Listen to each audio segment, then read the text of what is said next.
हो. हा द्या ना, ठेवते. एवढेच काम आहेत मला. दिवसभर कपडे भांडे सगळं मीच करते. मला नाही का कंटाळा येत? दिवसभर फिरून फिरून व्हायचा पण गेलो. आत्ताच घरात आलोय, मला फ्रेश तर होऊन दे. मी पण दिवसभर एकटीच असते ना, मला नाही का फ्रेश व्हावं वाटत? अगं बाई ठीक आहे, पण तू कशाने फ्रेश होशील? तुमचे सगळं भांडे.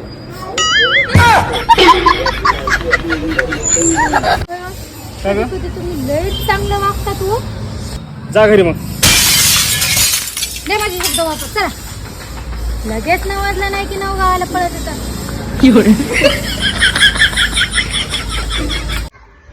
ए उषा, काय? सायलेंट मोड मध्ये ना माझा फक्त मोबाईल छान वाटतो, तू नाही.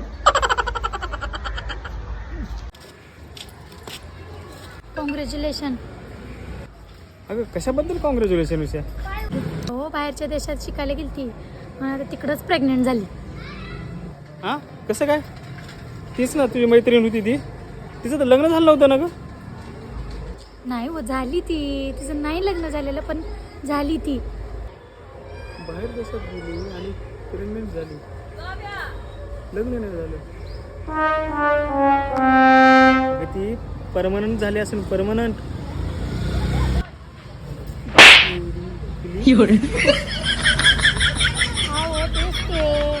लवकर सांगित जा ना मग. परमनंट मानतात, परमनंट. बरं बरं. भावांनो, प्रपोज जर मारायचा असेल ना 1 एप्रिलला मारा. पटली तर फुल, नाही पटली तर एप्रिल फूल. दीदी एप्रिल फुल.